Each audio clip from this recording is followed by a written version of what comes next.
Welcome to the Femalepreneur Coach podcast. I am your host, Rebecca Barr. I am a transformational mindset and business coach and six-figure award-winning female entrepreneur.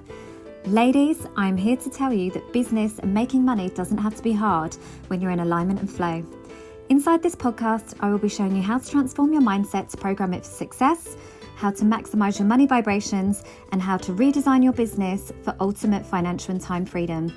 You know you are meant to live an epic life. Now it's time to claim it.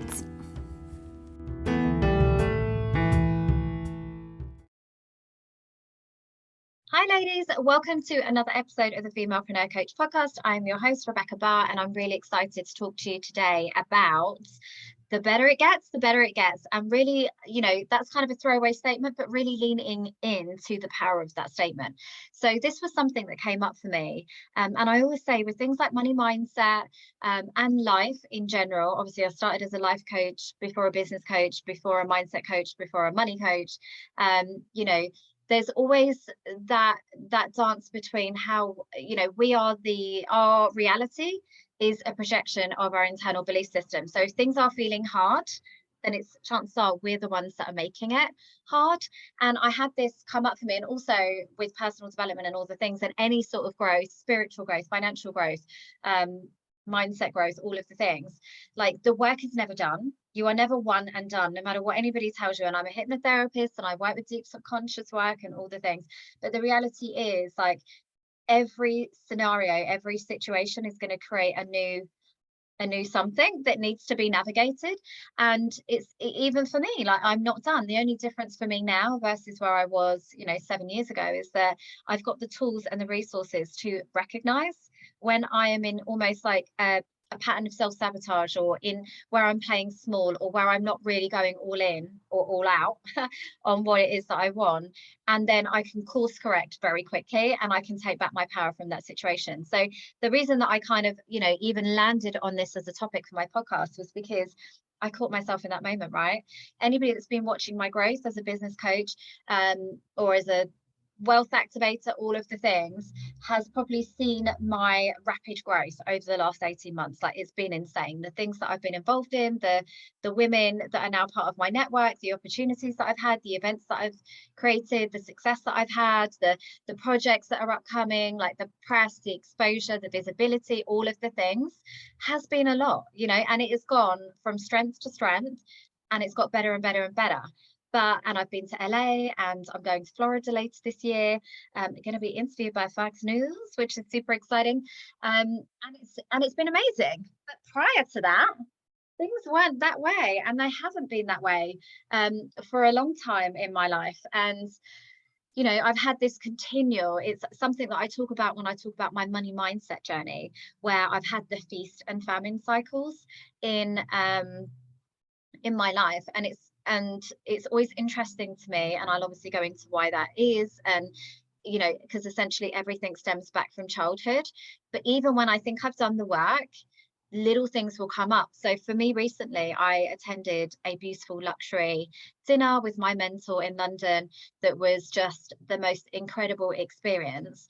And I think I came off the back of just like a few weeks of I think I went to Brighton, just a lot of events and little things and stuff that I've been doing that were kind of outside of the norm, that just meant that things were getting better and better and more exciting. And, I've got a holiday next week with the kids, and that has been, really, really exciting. I'm taking my sister away, which feels really amazing, and just a lot of full circle moments for me. I won a big contract for one of my other businesses that was worth like £500,000. I attended a beautiful brunch the other day with another business bestie who was in Brighton, and I was saying, like, it was another full circle moment for me, because as I was traveling down in the car, I realized I went past we used to call them yards. So I used to work in telecoms, used to be field based, cover the whole of the south of the country, from Wales to East Anglia to Devon to whatever is down in that corner. No idea, my geography is terrible. But I used to basically just be constantly traveling, constantly away from the kids, early mornings, late nights. And I remember one time driving down to Brighton to go to work, and just feeling like just really heartbroken that I'd left the kids and didn't know what time I was going to get back. It was like an absolute nightmare because it meant I had to go home on the M25, and I was just like, just really sad. And I remember listening to a person. So one thing I used to do though, just intuitively, before I even knew about personal development or any of the things, is I would always really utilize that time in the car, before I even knew about manifestation and all the things. But I would like visualize, and I've learned since that I'm a specific manifester, with my human design chart. So I would like mentally rehearse like wins and fun things I was going to do with the kids and at the weekend. And I would always be like future pacing my life, because I never wanted to believe that this was my current reality. It was always like mentally rehearsing things in the future. And I would always like listen to really uplifting YouTube videos and books and soundtracks and all the thing, and really trying to make the most of that time and energy in the car. And obviously, but I remember like the sadness the last time that I went down there, and just feeling like, for God's sake, like just want to be at home with my kids, like it's got to be an easier way. And then obviously going down this time, I mean, I go to Brighton all the time, but it just so happened that my sat nav, God, that's not even a thing, is it? But my sat nav in the car took me the way past like the yard. And I was just going down there thinking like, oh my God, what a time to be alive. Like I'm going for a business brunch with an incredible woman that I have so much adoration and and respect for, on a Tuesday, with like having a prosecco, like just living our best life, not having to check in with anybody else, not having to ask for permission. I'm going to be there and back within the school run, like literally the baby's at nursery. Like I am so good. This felt like just a full circle empowerment moment where it was like, yes, I truly am free and living life on my own terms. So I've had lots of those like little full circle moments and just incredible highs. And what had happened was, on the way to this event in London, like literally I'd got my hair done, got my nails done, had a new outfit, and it was like, I feel like this cannot get any better. Like, and I am a person that's very grounded in gratitude. So I really appreciate the little things. And I really feel all of the emotions of gratitude. Like I can look at the baby with the bow in her hair and literally cry, because I'm like, oh, she just looks so beautiful. And I'm so grateful to have her. Because obviously she was a rainbow baby for me. You know, I had like 2 miscarriages before her.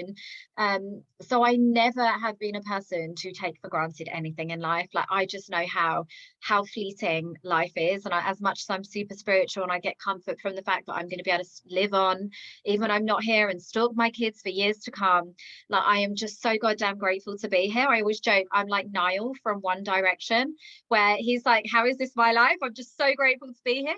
And that is exactly how I've been feeling. You know, and yet that's not where I began. Like my whole life from childhood. So essentially, sorry, before I go back, was that when I was on the train to go into London, I had almost like got into this toxic state of mind where I was like, I came down to the steps and it said about train delays and cancellation, and I was like, ah, here we go. The train's going to be delayed, or it's going to be cancelled, or something's going to go wrong. And I remember like going down the escalators, like holding on really tightly and thinking, oh, I don't want to fall, I don't want to trip. And it was like, I got on the train, then I was like, oh, they're going to, like, the next train's going to be cancelled. It's like I was constantly waiting for the other shoe to drop and for something bad to happen. Because it was like, this is just how it goes for me. Like good things happen, yes, but they don't last, and then bad things come instead. And it's almost like a punishment for expecting too much. And genuinely, I say this now and I'm like, I'm heartbroken that that's how I felt my whole life. But genuinely, like my life has always been a series of unfortunate events. I've been so used to bad things happening to me that I've become truly desensitized to it. And it just became for a long time the inevitable. Even at a place where I remember, and people would reaffirm this belief. They'd be like, yeah, oh my God, like your life, like you literally couldn't write it in a book. Nobody would believe it happened.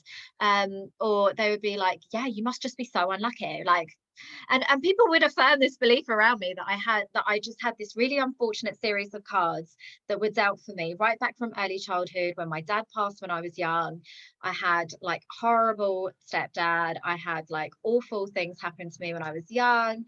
Me and my mum and my sister were made homeless. Like our finances were very much like extreme highs, extreme lows. I bounced around from family. I didn't live with my mum from when I was like 14. I lived out like completely independently from like 16, 17, had my own mortgage at 18, like had a marriage that didn't work out, like lots of horrible like things that happened with guys and stuff around, like just my whole life.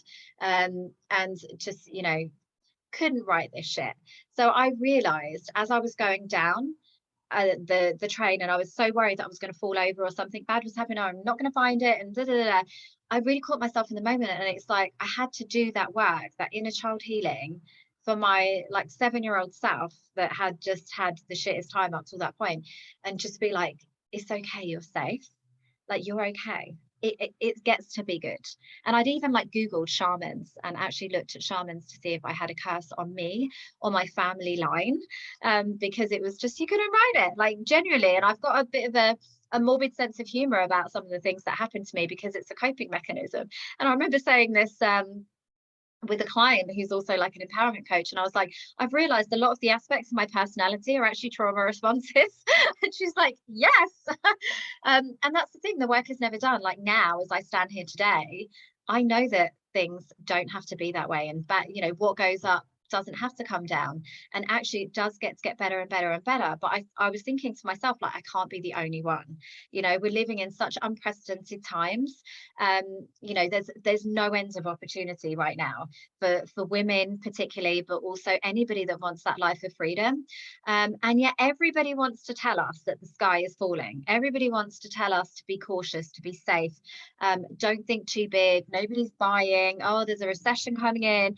Like, it's just that constant doomsday messaging, and the sky is falling. Don't expect too much. Stay humble, like stay safe, stay small. And that is just the narrative, isn't it? Like there's no like, oh yeah, you got this, girl, like it gets to be better every time. So I just wanted to kind of share that quite vulnerably, actually, about how I had managed to kind of like bring myself back round to a place of tapping into that full abundance, because genuinely your past does not define your future in any way. But what will, oh my god, I'm choking. But what will happen is, your brain likes to lie to you. Your brain's a liar. It's all with the good intentions of trying to keep you safe. This is the thing. And essentially what happens is, our brain's primary directive when we come into this world is to essentially keep us safe, keep us going for as long as we possibly can in this world. Have babies, stay safe, don't get eaten by tigers, stay within your tribe and your community and the people that like you, because that represents safety. And it's all of those things just to ensure survival of the species.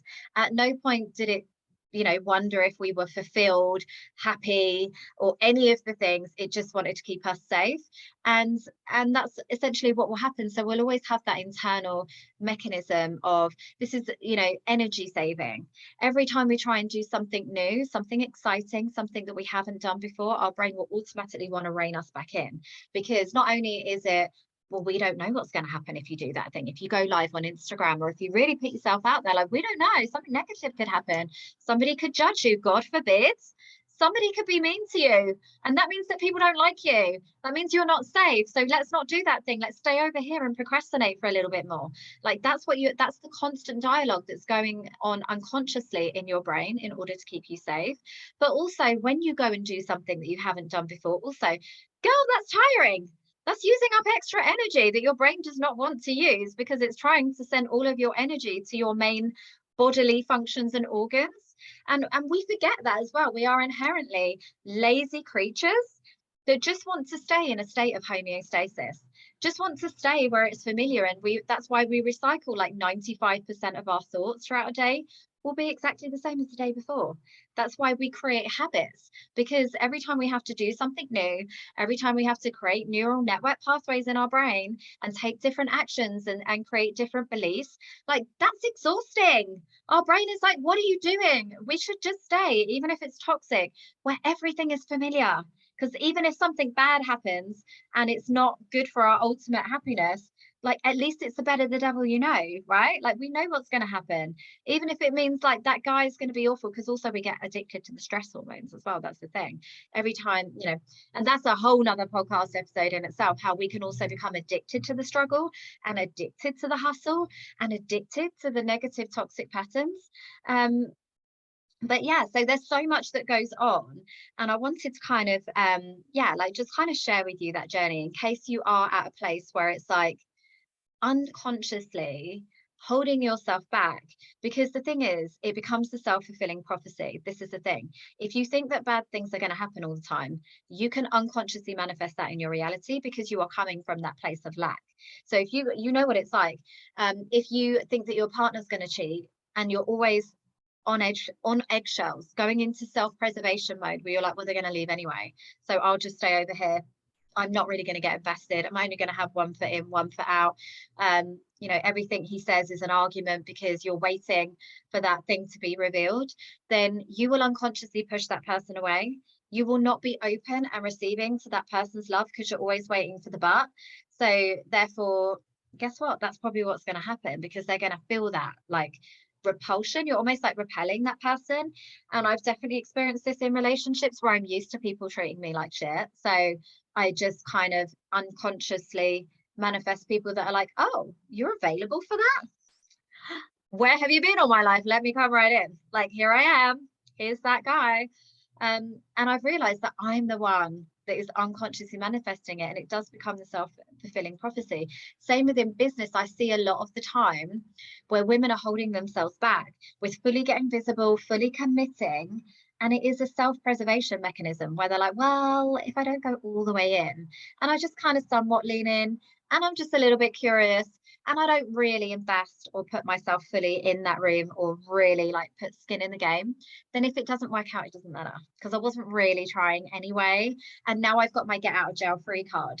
And I've had this with clients, and I can see it. And I'm like, gal, you are not going all the way in. I know you're not leaning in, because if you're telling me every week, like, it's fine, everything's great, yeah, I'm good, then we're not doing, something is not happening that we're meant to be doing, because you need to get to a point in your life. And this is where I am now, which feels so fucking fantastic, because there is nothing that will intimidate me. There is nobody that can intimidate me. There is no situation that is beyond my capability or what I feel is possible for me now. Literally, if Oprah came to my house tomorrow and said, I would like you to do a session on my show, I'd be like, let's go. Because the first thing I'd feel is, oh my God, what the hell? And how the hell did Oprah find me? But that instant feeling of uncomfortableness, I thrive on it now. So where I used to thrive on stress, and it used to be, I was the perfect person in a crisis. You always need me when shit hits the fan, because I was so desensitized to it. I was always in fight or flight response. It was like, oh, it must be Tuesday, like where other people would be falling apart and crying and completely debilitated. I'd be like, okay, let's just get to the solution. Like, how do we keep this moving? It's one of the reasons why, as a hypnotherapist, I'm a solutions-based hypnotherapist, because there's always a way, and there's always something, even if it's a reframe, even if it's a like a change in perspective or a shift or something that needs to happen, you can always leave a situation more positively than when you started. Like, I fully believe that. So instead of becoming addicted to the stress and actively making things harder, actively like hardening myself, thinking, well, if it goes away, at least I've, had this and this, I've now acclimatized to things getting better and better. But I've also become addicted to the feeling of being uncomfortable. Now that's like my new normal. If I'm not feeling comfortable as a manifesting generator, that's actually really uninspiring for me. So it means that I'm just like rinse and repeat doing the same thing. Manifesting generator thrives and really gets into their element when it's new energy, new projects, new experiences, newness. And I've built my whole business around that. I've given myself the creative freedom to allow myself to have that freedom and autonomy. So I actively seek out opportunities where I feel like the smallest fish, where I feel out of my comfort zone, where I feel like really like, oh, can I do this thing? And that's why I went to that dinner in the first place. I was like, this feels a little bit like, who am I? Now I have to go. This feels a little bit scary. Now I've got to do it. Oh, they said that I couldn't. Now I'm going to do it twice. And that's what I would love for you to take away from this podcast, is like reframing that relationship firstly, with moving from being addicted to stress and expecting things to be bad, to becoming not addicted, but just really thriving in the energy of feeling uncomfortable and knowing that there's growth on the other side of that, and reframing that, normalizing that, but also to fully tap into the abundance of the better it gets, and letting that become your new normal and your new narrative. And let's celebrate that. let's, you know, I love a hero's journey, and I love, you know, reading a story where there has been some element of adversity or struggle, but it doesn't have to be that, you know. You don't have to have this awful, like, and then I was homeless in my car, on the streets, and all the things stories, in order to be able to add value and share your story. And I know that a lot of people you know, love to market in that way and encourage you to do that. And I'm all about connecting to your work, but not necessarily in a way that feels manipulative. And it's why I don't talk about a lot of the things that have happened to me in the past, because I don't want that to be part of my story anymore. Like, I'll pick out the positive parts that I'm like, that could be really powerful and enable that point of connection with my audience, because a lot of people, that's why I'm recording this podcast episode today, about how I was feeling and how I coached myself through that moment, and how the work is never done, because that's me being an embodiment of my work. You know, that's me sharing that I'm not sitting here like Jesus on a pedestal, healed like Beyonce. I'm just the same as everybody else, but the only difference is I've now got the tools and the awareness to move myself very bloody quickly back to a state of overflow. And the better it gets, the better it gets, because I've got those tools and I've been on that journey, and I've got radical self-awareness, which I always think is the number one skill that you need to develop as a woman, as a being, whatever it is. But I think for me, it's just about, you know, reframing all of these things. So, and equally setting yourself up for success. So what I have done in order to get from A to B, i.e. no longer unconsciously manifesting crap things happening to me, the kind of steps that I took was definitely, like, when I read the law of attraction, when I understood energy work and manifestation, and really immersed myself in that spiritual world and surrounding myself with the people that were the embodiment of that work, not just somebody that had read the book, I really absorbed at such a deep level. But also when I, you know, when I became a hypnotherapist, when I understood NLP, it's like your brain is always looking for confirmation of your beliefs. So if you have a belief that everything is always going to be crap because it's always been crap, and we've got so much evidence up to this point that says that everything's going to be crap, you are unconsciously, your brain's got a negativity bias. It's going to be inadvertently, unconsciously engineering situations to confirm that belief, because it wants to keep us safe, and it loves, you know, safety is the familiar. So it's recognizing that and understanding that this is more than going from, you know, a place of toxic positivity where it's like, I just think positive thoughts, think like, girl, that's never going to work. It's about like taking yourself through the motions and acclimatizing to the better it gets, the better it gets. It's the same with money. If you can't receive money, then obviously you'll never receive money. That's why I work with money blocks and shadows with my clients on their human design. But equally, if you cannot hold on to money, that's the thing that most money mindset coaches don't tell you about. They can tell you how to manifest it, amazing, but if you aren't willing, able, or comfortable with holding on to it, which is where I was for so long on my journey, where it's like I could manifest money because I did the work, I was a bloody grafter and I did all the things, but holding on to it felt so uncomfortable. I would self-sabotage and give it away. If you can't learn that part, it's why 70% of lottery winners lose their money very quickly. Then it will just continue in this up down feast and famine cycle. So how I took myself through that process was essentially, once I realized all that work with how I was unconsciously engineering these bad things to happen to me, whether it be having shitty boundaries or just the self-fulfilling prophecy where I was like energetically willing it to happen because it was more familiar, I decided, and I was like, I'm not available for that anymore. And we don't realize how much power we have when we decide that we are ready for change. That is the thing. Like, we really love to negate the power, the personal power that we have, and the activations that can happen when we decide we have had enough and we are ready for change. So there's that power of decision. Then I obviously started to play with the concept of what does better look like. So it was like really leaning into gratitude and having gratitude for the full range of things, whether it was like, oh, just had a really great school run with the kids, nobody was fighting, didn't lose anybody, like the baby didn't kick off, she stayed in her pushchair the whole time. Like, those are lovely, like those are the daily things that we love to negate, and we're always looking for these massive highs. But it's like, you're never going to get these massive highs if you can't celebrate the tiny micro moments throughout the day. And the more that you can create safety around receiving that, where it's like, yes, I had an incredible school run with the kids and nothing bad happened, like the shoe didn't drop, the sky didn't fall, the economy didn't crash, like nobody judged me, like it was just great. And now I've anchored in that moment and recognized that moment of greatness and have so much gratitude for it. and nothing bad happens. So, okay, we can have more of that. And the universe will be like, wow, okay, let's send you more good things to be grateful of. And it's the same with money. Once you start, once you recognize those self-sabotaging patterns with money, and you can say, like, I'm ready for more, I'm ready for overflow. Look, I've got £10. I've done the right thing. I haven't, unconsciously spent it. I haven't self-sabotaged. I haven't given it away. I haven't recklessly spent it. I haven't done any of the things. I'm safe with £10. What else you got? The universe will be like, okay, I see you with your £10. Let me give you another £10 and see what happens then. And it's about that constant recalibration of what feels good, and really like reacclimatizing to the better it gets, the better it gets. Like, nothing bad happened. Let's keep it going. And every day I set the intention in the morning, I'm going to make money in my business today, because for a long time I bought into the paradigm that you only make money around launches, you only make the money, like it was almost like you didn't really have any control over when it comes. You just got to be grateful for it coming in.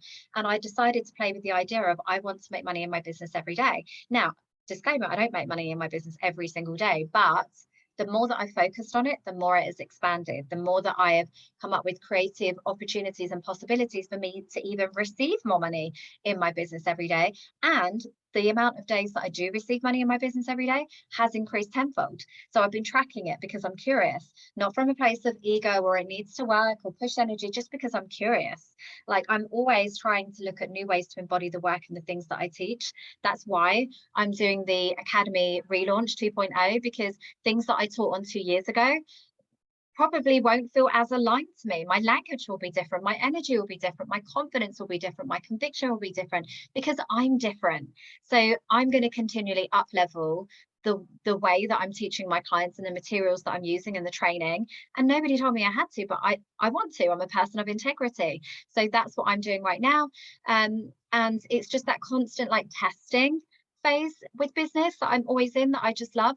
So that's kind of the process. And then it is cultivating that radical self-awareness when you're in those moments of taking yourself out of alignment from what it is that you want. I.e., when I'm on a train thinking I'm going to trip, I'm going to lose, like something's going to happen, like I'm going to forget like where I'm going, I'm not going to be able to find it. Like, when I was in that moment, and also this is the thing, when you're with human design, when you've got open energy centers, it could be that I was picking up on other energy around people around me. I've got a lot of open centers, which means that I'm an empath anyway, but I pick up other people's energy in those areas. So it could have been that it was very busy, it was very hectic, everybody looked stressed, everybody looked panicked. So I was maybe unconsciously absorbing the energy of everybody around me. But rather than stay in that state and then inadvertently end up manifesting something, I obviously made the decision to talk myself down and do that inner child healing, where it's like, it's okay, I'm safe. It gets to continue to get better, because it does, because I'm worthy, and because you're worthy, and because you do. And there's no like somebody in the sky with a scoreboard that's like, you can have one good thing today and then we have to offset that with something bad. Even though everything will always tell you, like the media, the social media and all the things will tell you that you can't have it all, you actually can. And the reality is, we are living in the most abundant time ever. There has never been so many opportunities for us as women to truly reclaim our power and live life on our own terms. And I want to be that voice that is just the difference, the alternative voice to the popular narrative that things, you've got to pay the piper, and things are too good to be true, and all of the things. So I hope you've enjoyed this episode, and it's maybe planted some seeds of awareness of where you could be unconsciously capping your success and your happiness, because you're like, well, it only gets to be this good until I get to this level, and then it gets to be that good. The reality is, there is no when this happens, that happens. It can just happen today. And because you are worthy, because it is possible, because we are living in the most abundant time, and because the better it gets, the better it gets. So I hope you've enjoyed this episode. I've really enjoyed sharing this with you. And yeah, let me know in the comments. I will circle back on Facebook if there's any questions, or YouTube. And I hope that you have a fantastic day. Don't forget to subscribe and leave me a review so that I can support more women and share my message.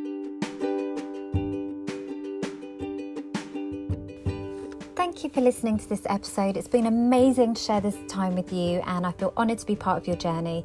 If you've loved what you've heard, had an aha moment, or found value in this episode, then please do like, comment and share. I would love to connect with you on Instagram and Facebook, so come and find me, and I look forward to helping you build your epic life.